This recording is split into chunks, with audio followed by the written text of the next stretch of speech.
en su casa. Gracia y paz a vosotros, de Dios nuestro Padre y del Señor Jesucristo. Doy gracias a mi Dios, haciendo siempre memoria de ti en mis oraciones.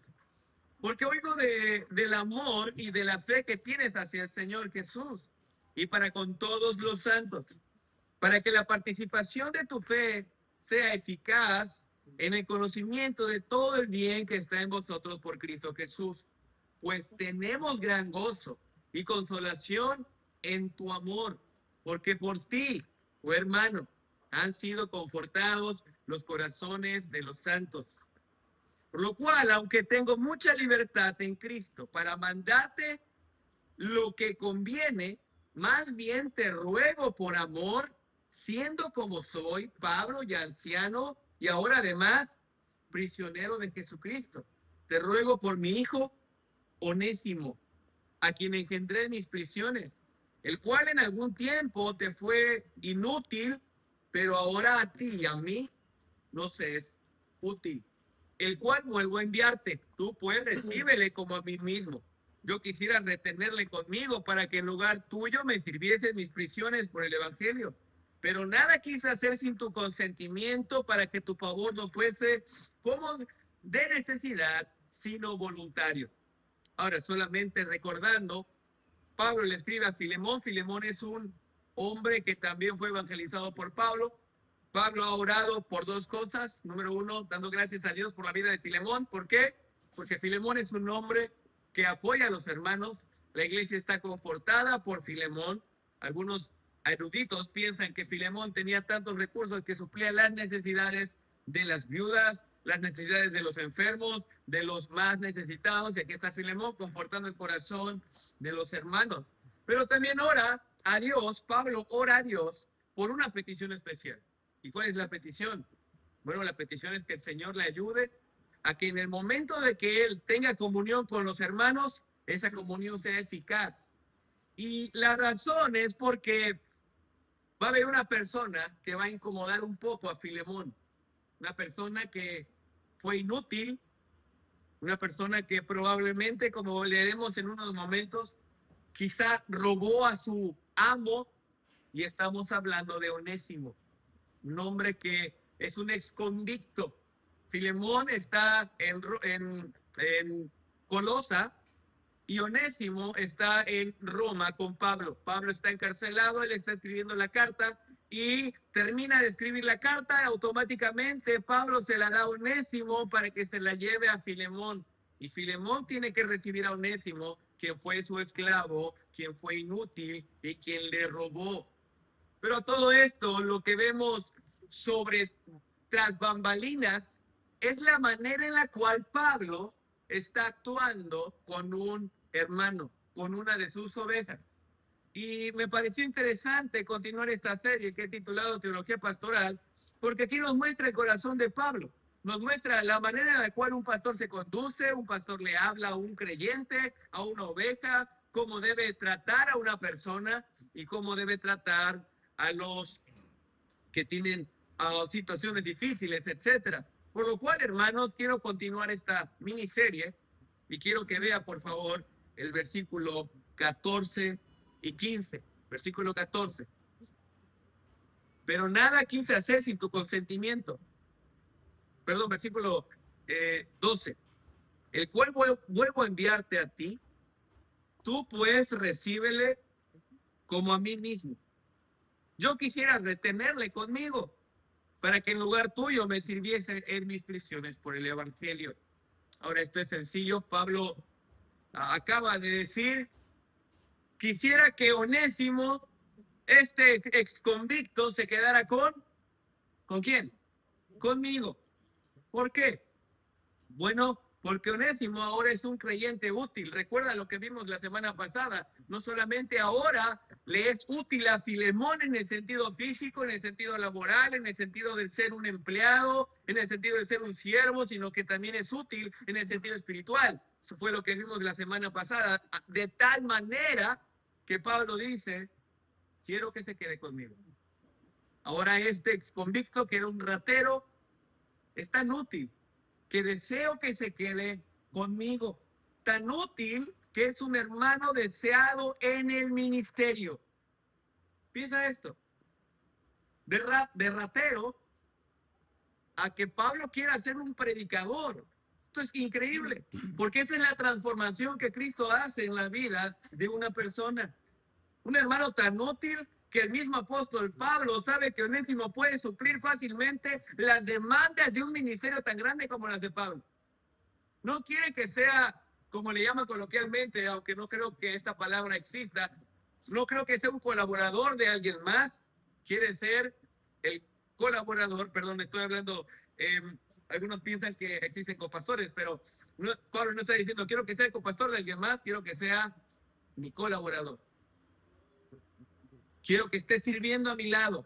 Es tan útil que puede ser mi colaborador. Puede suplir fácilmente las demandas de mi ministerio. Ahora, ¿qué ministerio tenía Pablo? O sea, ustedes saben, es un ministerio grande. Evangelizar toda Asia Menor. Asia Menor era una comarca de ciudades cerca de Roma, cerca de Jerusalén, cerca de algunas islas. Y qué increíble, porque Onésimo es requerido por Pablo. Piensa esto. Si Pablo viviera en nuestros tiempos, ¿quién de nosotros sería el discípulo que Pablo desea servir con él o con ella? Tengo que hacer la pregunta. ¿Seré yo? O sea, hágase esa pregunta usted. ¿Seré yo esa persona? Yo también debería preguntarme esto. He sido tan útil, de tal manera que soy requerido igual que Onésimo. De repente que Pablo escribe una carta a la iglesia de Corandeo, ubicada en la zona más prestigiosa de Veracruz. Y, hermanos, deseo que fulanito de tal venga a servir conmigo. El mismo apóstol Pablo. Bueno, eso sucedió con Onésimo. Si Pablo llegase a nuestra iglesia, eso es lo que solicitaría y a quién solicitaría de nosotros. Pero no nos vayamos tan lejos. Podría ser tú aquella persona que el Señor supla para colaborar con tu pastor. Pero a pesar que Onésimo es muy útil, como Pablo no es abusivo, y en esto quiero que pienses, el pastorado no es abusivo. Como Pablo no es abusivo, no usa su influencia para hacer lo que él quiera con Onésimo. No usa su influencia. Antes considera a Filemón. Recuerda que Filemón era el amo de Onésimo. Es decir, tú sabes, en el tiempo de Pablo, los esclavos eran tratados como objetos. Eso era un objeto para las personas. Eran pertenencia de alguien más. En este caso, Onésimo era pertenencia de Filemón. Y Pablo no usa su influencia para decir, bueno, yo soy Pablo, yo soy el más grande predicador, soy el misionero de toda Asia Menor, he aperturado iglesias, y bueno, tú sabes, Filemón, quiero a tu esclavo. No, no pasa eso. Antes considera a Filemón. Y en primera instancia, por eso Pablo considera a Filemón. Él no se salta la barda, no usurpa posiciones, no usurpa lugares. Él no es abusivo. Vaya, por favor, al versículo 14. Pero nada quise hacer sin tu consentimiento. Increíble. Nada. Nada quise hacer sin tu consentimiento. Esto indica que Pablo no usa su influencia para hacer lo que él quiera, no usa su ministerio para hacer lo que él quiera, antes quiere el consentimiento de su hermano Filemón, para pedirle que Onésimo se quedara con él, con Pablo. Hermano, esto, piensa lo siguiente, ¿quién es el que le está pidiendo esto a Filemón? ¿Quién es el que está considerando a Filemón? ¿Quién es? ¿No es Pablo? ¿No es el predicador más elocuente? ¿No es el predicador más querido, más admirado? Pero sea el pastor que sea, escucha esto, sea el pastor que sea el ministerio que tenga, sea la cantidad de gentes que tenga, sea la cantidad de iglesias que se han abierto su ministerio, él no puede abusar de las ovejas. No puede abusar de las ovejas del Señor. No puede hacer lo que quiera con los hermanos que se le han encomendado. De modo que el pastorado no solo no es abusivo, sino que no busca su propio beneficio. Ahora, Pablo bien pudiera haber dicho, me conviene, soy Pablo, dámelo. Pero no, el Pablo no anda sacando provecho de los demás. No busca ser señor ni dueño de las ovejas. Pero ¿qué es lo que vemos hoy? Pastores abusivos que por el simple hecho de tener un ministerio pastoral creen que pueden ser dueños de la grey. Vemos hombres queriendo gobernar sobre la vida de los hermanos más allá de lo que la Escritura dice. Amado hermano, el pastor no es dueño de las ovejas. Y por eso el pastorado no tiene que ser abusivo. ¿Te imaginas a Pablo diciendo, me voy a quedar con Onésimo porque lo quiero? Sin antes considerar a Filemón. Qué falta de amor, qué falta de piedad. Un pastor abusivo normalmente piensa solo en él y solo existe él. Así que el pastorado, hermanos, no es abusivo. Como dijo cierta mujer en la televisión, si tu pastor es un pastor abusivo, sal de ahí. Te estás sacando. Ahora, no solamente el pastorado no es abusivo, sino que también no es coercivo. Ve el versículo 14. No es coercivo. Pero nada quise hacer sin tu consentimiento para que tu favor no fuese como de necesidad, sino voluntario. ¿Qué es coerción? Bueno, te lo voy a poner como un ejemplo ilustrativo. ¿Algunos de ustedes han visto una pelea en un ring como hexagonal donde someten a las personas con el cuello? Eso es coerción. Que estás obligado a quedarte en una posición por fuerza y no por voluntad. Y Pablo dice, para que no hagas lo que te pido por necesidad, sino voluntariamente. Una cosa es que los creyentes sirvan por obligación, es decir, por necesidad, y otra es que sirvan voluntariamente. Pero Pablo no espera que Filemón haga lo que él quiere que haga, simplemente por obligación, sino que él espera un servicio voluntario. Porque si solo sirves por necesidad, escucha, si solo sirves por obligación, tarde que temprano que tarde, dejarás ese ministerio. Harás las cosas de manera rápida, sin amor, sin sentido, porque es por obligación. Y hasta terminarás odiando al pastor, a la iglesia, porque estuviste sirviendo bajo un régimen de obligación, de necesidad, y no un régimen voluntario de gracia. ¿Sí amén o no amén? Conozco un hombre en el cuerpo, no lo sé, fuera del cuerpo no lo sé, Dios lo sabe, que sus maestros de escuela dominical, si no salen a evangelizar con él cierto día de la semana, entonces no das clases de escuela dominical. Ahora, seguramente este tipo de formalidad se maneja en muchas iglesias, aún con sana doctrina. Y es triste. La mayoría de maestros iban a evangelizar, si no es que todos, y esto ocasiona un ambiente duro, rígido, hostil, porque los hermanos no salen por amor, sino salen por coerción. Salen por obligación. En otra ocasión, esta misma persona nos dio una sentencia. Nos decía, si estás estudiando en el seminario, deben ser evidentes tus ofrendas y tus diezmos. Deben ser obligatorios. Y entiendo que debe haber una congruencia entre lo que dices estudiar o lo que dices practicar con lo que haces. Debe de haber una congruencia. Pero es obvio que un seminarista o un buen hermano, alguien que está estudiando directamente la escritura, no tendrá problemas con cumplir todas aquellas responsabilidades cristianas. Pero el punto es cuando vemos estas responsabilidades como un acto de coerción y no de amor. El pastor no debe obligar a las personas a hacer lo que él quiere solamente porque él lo dice.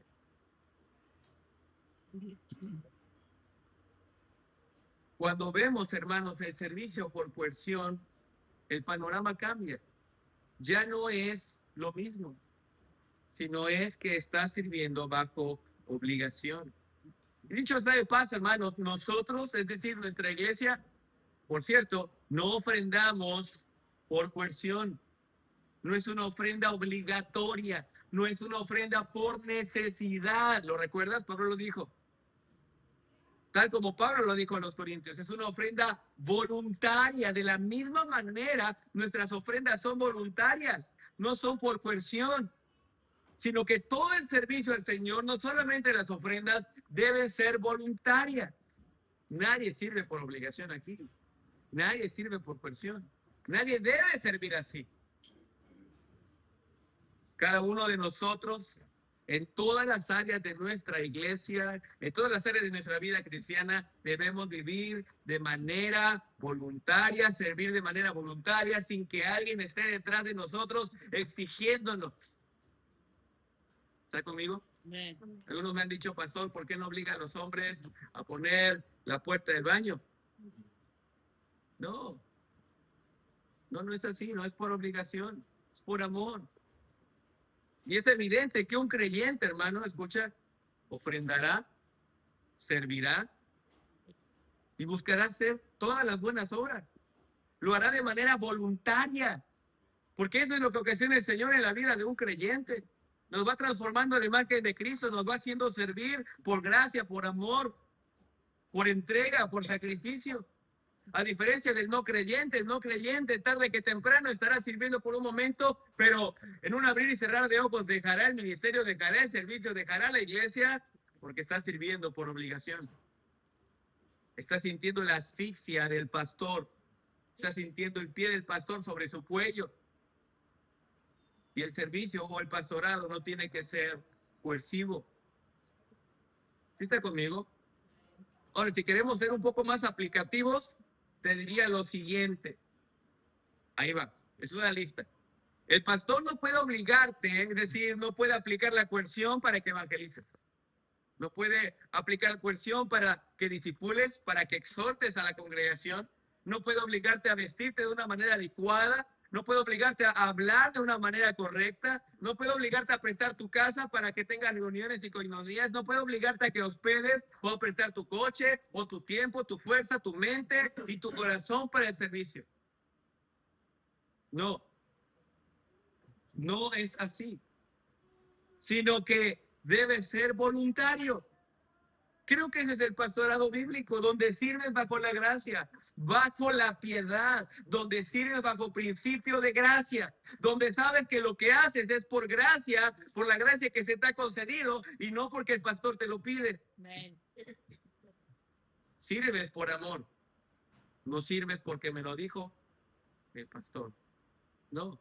Y Pablo dice, Filemón, quiero que tu servicio sea voluntario, no por necesidad, no por obligación.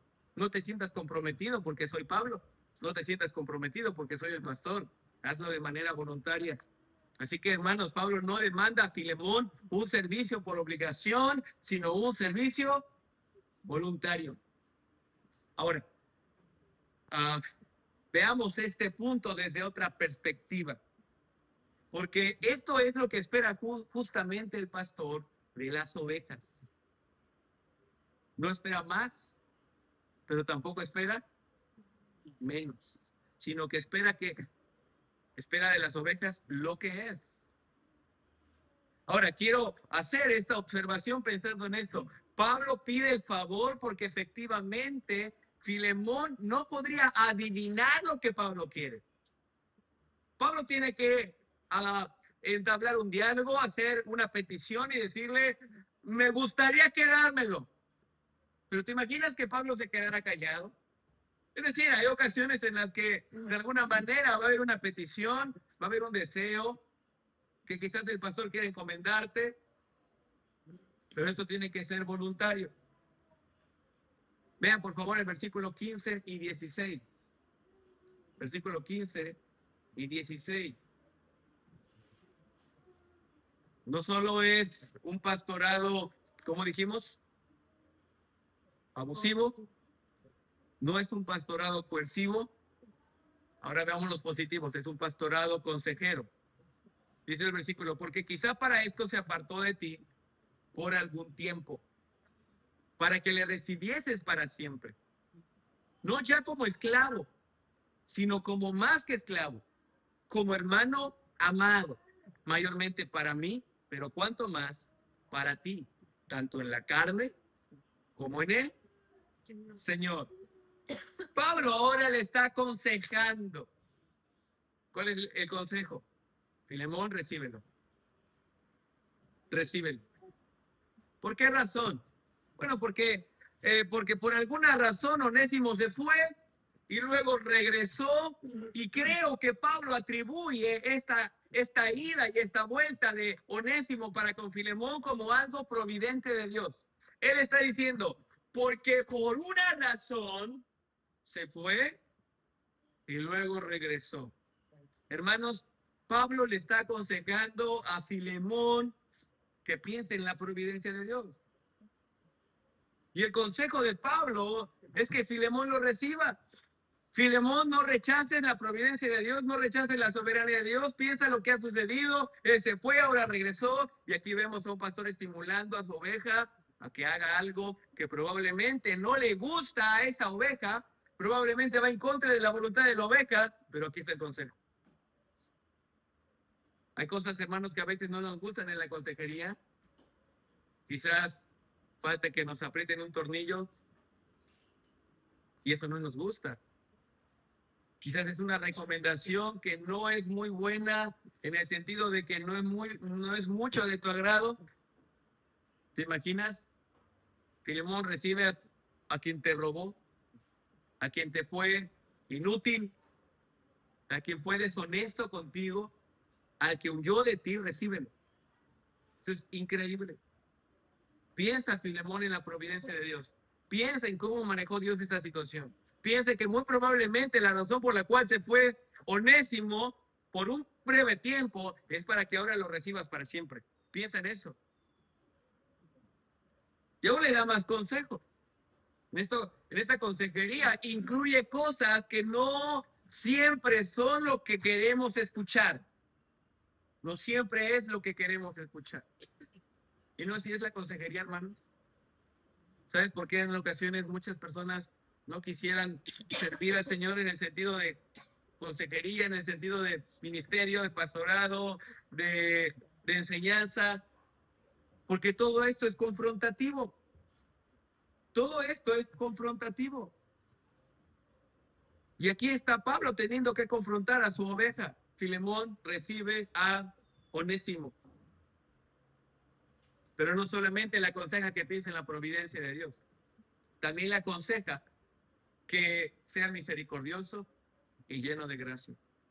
Mira, piensa en esto. Primeramente le dice, recíbele. Recíbele no como esclavo. ¿Sí notas esto? Ve el versículo 15 nuevamente. Perdón, versículo 16. Recíbele no ya como esclavo. ¿Recuerdas? Él era su esclavo. Onésimo era esclavo de Filemón. Y esto es misericordia. ¿Por qué? ¿Qué implicaciones tiene esto? Presta atención, por favor, hermano. Mira, un esclavo no podía ser liberado a menos que fuera anciano o a menos que tuviera una enfermedad crónica. En otras ocasiones he leído que un esclavo podía ser liberado si el amo ofrendaba el costo del esclavo a una deidad. ¿Recuerda? Estos eran romanos. Y a menos que fuera un anciano, a menos que fuera enfermo, a menos que estuviera de alguna manera parapléjico, podía ser liberado. O si el amo ofrendaba dinero a una deidad. Pero Filemón tiene un hombre que no está enfermo, que no es anciano y es un cristiano. Filemón no tiene razón para recibirlo. Filemón, hermanos, es un nombre cristiano y aún así este esclavo no puede ser liberado. Para los romanos y los no redimidos, Filemón era un objeto. Porque alguien que se vendía como esclavo no podía tener posesiones, no podía tener familia, solo podía cohabitar con una mujer o un hombre en cualquier caso, pero no podía tener familia. Todas las posesiones de un esclavo le eran dadas al amo. Una persona, un esclavo que tenía posesiones o familia o tenía hijos, automáticamente pasaba a ser parte del amo. ¿Recuerdas a Abraham y Eliezer? Todo lo que era de Eliezer era de Abraham. Todo lo que era de Agar era de Sara. De la misma manera, todo lo que era de Onésimo era de Filemón. Ahora, piensa esto. El hecho de que Pablo le esté diciendo, ya no lo recibas como esclavo. Es decir, recíbelo, pero no como esclavo. ¿Qué implica? Que Filemón tenga que desatarse de todas las posesiones de Onésimo. Implica que Filemón pierda el dinero que gastó comprando a Onésimo. Implica que pierda toda posibilidad de tener posesión sobre Onésimo. Hermanos, qué increíble. Esto es misericordia. Pablo le está diciendo, no le des lo que merece. Los esclavos que roban, por cierto, eran atrapados, el amo podía hacer lo que él quisiera con su esclavo. Lo que él quisiera. Quizás hasta matarlo. Ahora imagínate, está Onésimo con la carta llegando con Filemón, y lo que tiene que hacer Filemón de primera mano, ¿qué es? Es azotarlo. Pero Pablo le dice, ya no lo trates como esclavo. Filemón, hermanos, ya no lo tiene que tratar como una posesión. Aunque Onésimo debía ser muerto, debía probablemente ser azotado, Filemón debía guardarse de todas estas cosas, aunque Onésimo lo mereciera. Y ese es el consejo de Pablo.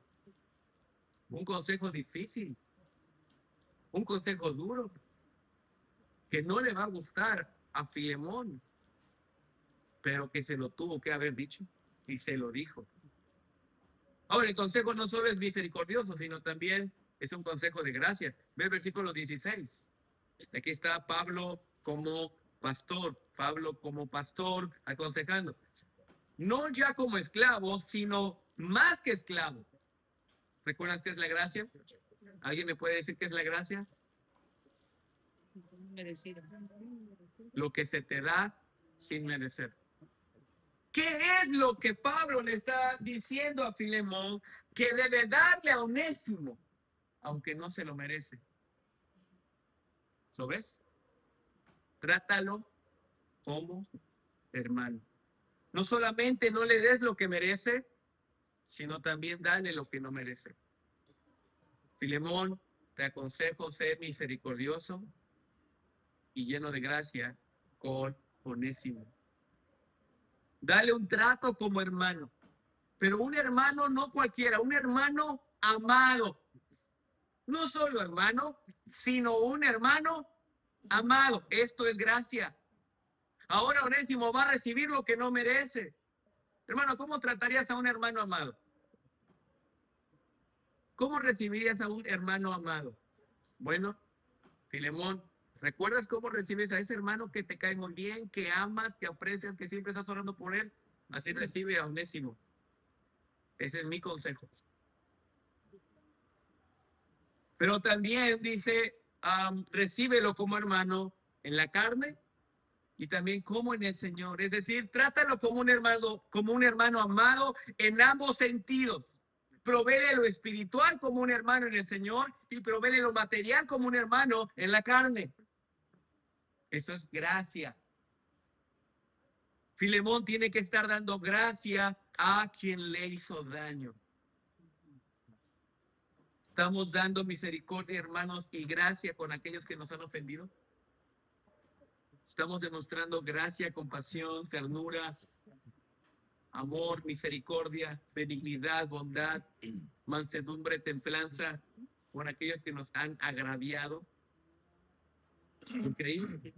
Así que el pastorado no es un pastorado abusivo, no es un pastorado coercivo, sino que es un pastorado consejero. Y quiero darte un último punto. Es un pastorado fiador. Repite conmigo, fiador. Fiador. No de que fía, ¿eh? No es cierto, sí. Fiador es de fiar. Un fiador es un hombre o una mujer que respalda a alguien o algo. Los versos que leeremos, Pablo nos muestra de primera mano que él es fiador del más débil. Ahora, antes de darte esta última implicación, si usted ha leído Proverbios, seguramente se le vinieron a la mente algunos textos. Proverbios enseña lo siguiente, vaya a Proverbios 22-26. Recuerde, tenga la palabra fiador en su mente. Proverbios 22-26. No seas de aquellos que se comprometen, ni de los que salen por fiadores de deudas. Vaya a Proverbios 20:16. Proverbios 20:16. Quítale su ropa al que salió por fiador del extraño y toma prenda del que sale fiador por los extraños. Entonces, ¿por qué digo que el pastor es fiador? Bueno, hermano, la diferencia con Proverbios y esta carta a Filemón es decisiva. Proverbios advierte en contra de responder por extraños cuya solvencia es incierta.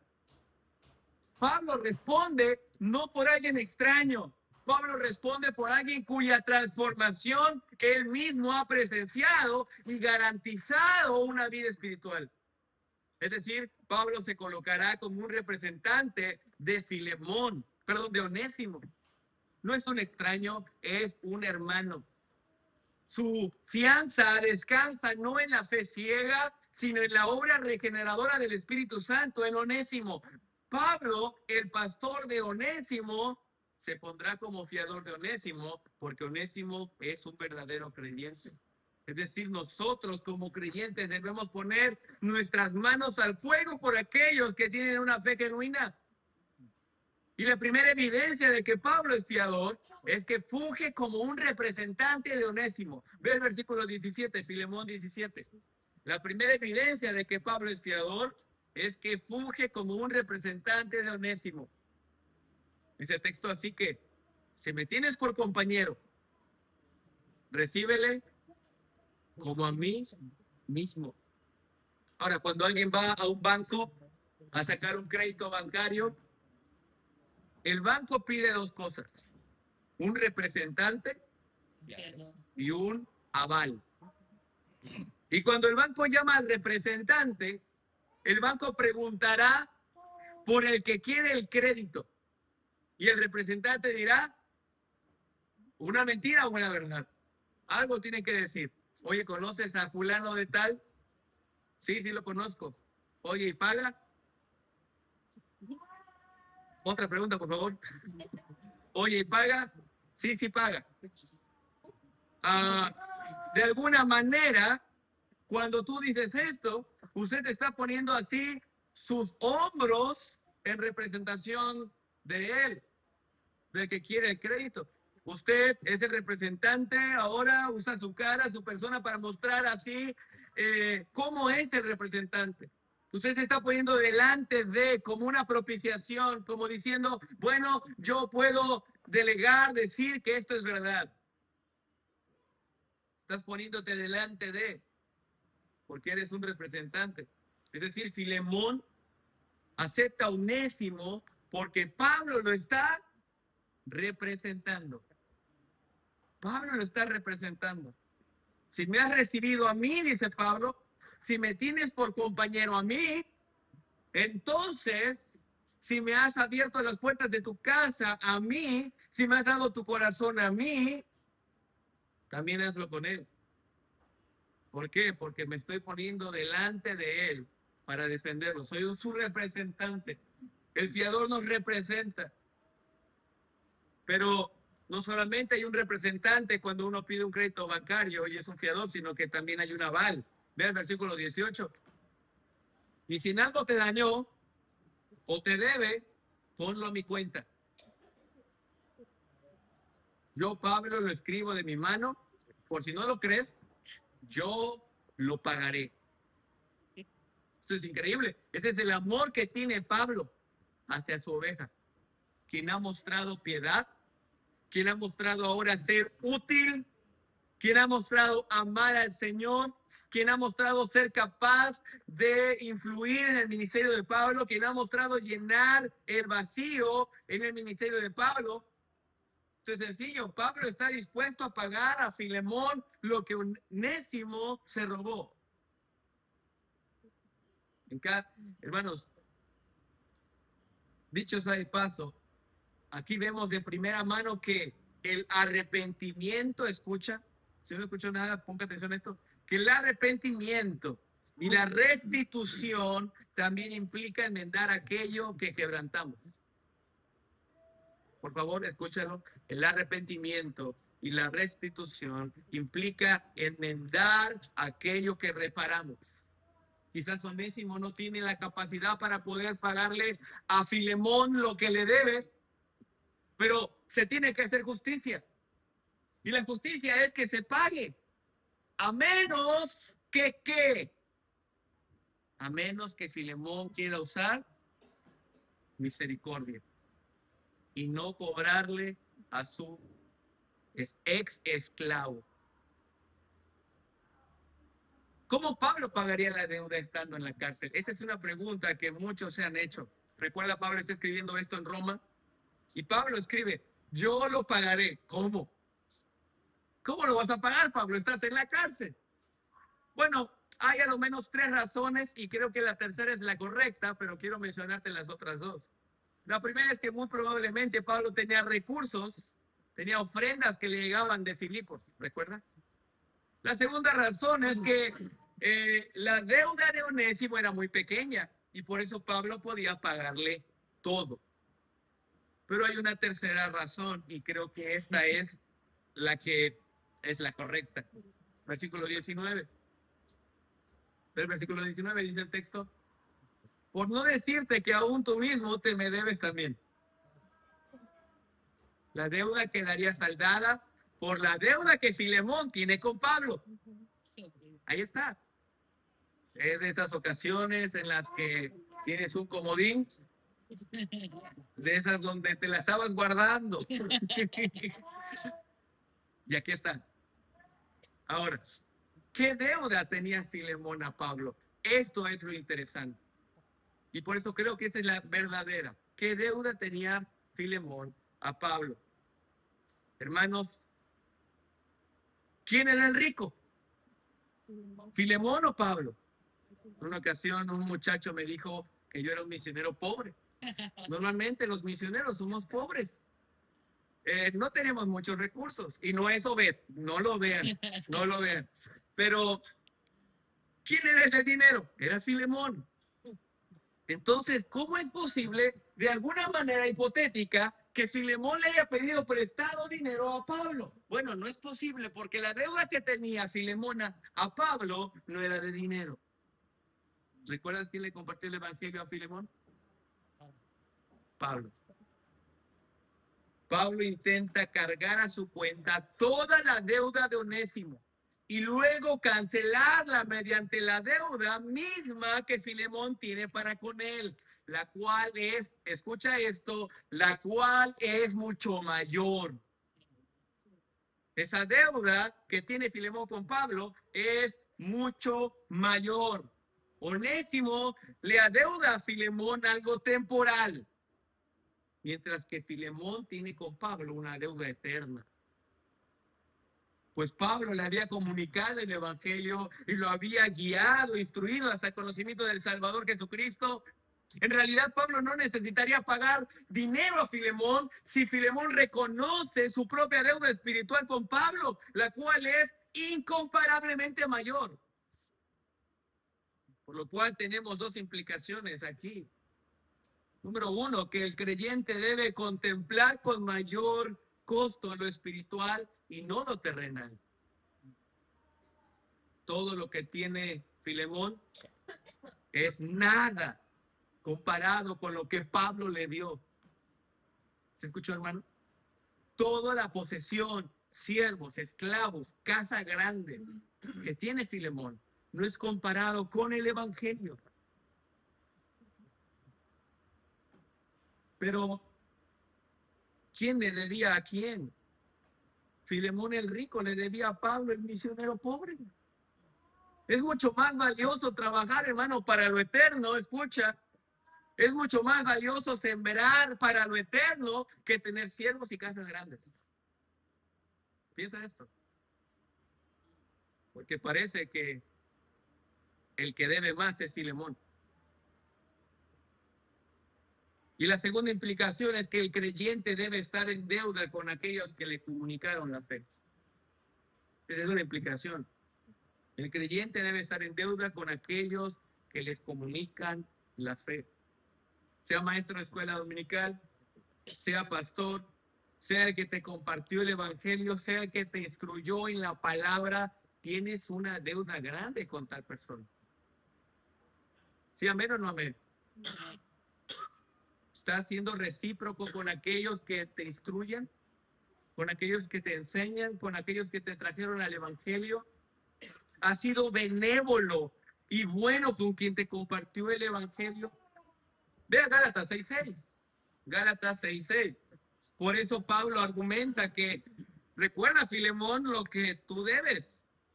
Tú me debes a mí. Dice el texto, el que es enseñado en la palabra, haga partícipe de toda cosa buena al que lo instruye.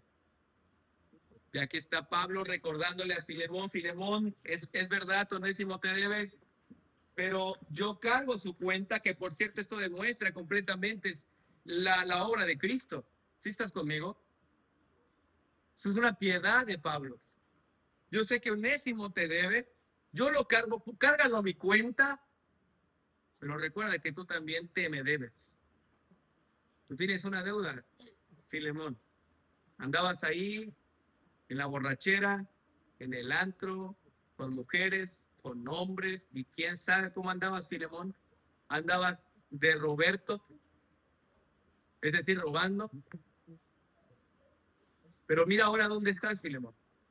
Ahí está tu esposa Apia, ahí está tu hijo Arquipo. La iglesia se reúne en tu casa, eres usado por el Señor, Filemón. Eres un hombre de piedad, Filemón. Mira lo que el Señor ha hecho en ti. Tú me debes. Así que perdona esta cuenta, Filemón. O cárgala a mi cuenta y vamos a ver cómo nos arreglamos. Y hermanos, prácticamente, si Filemón entiende esta verdad, esta última verdad, la cuenta quedará saldada. Ya no hay nada que pueda deberle Onésimo a Filemón. Ya no lo va a tratar como un esclavo, ahora lo va a tratar como un hermano. Y eso es prácticamente lo que encontramos en estos breves versículos, que el pastorado no es abusivo, no es coercivo, que el pastorado es consejero y el pastorado es fiador. Así que vamos a orar, hermanos. Señor, te agradecemos nuevamente por tu mucha misericordia.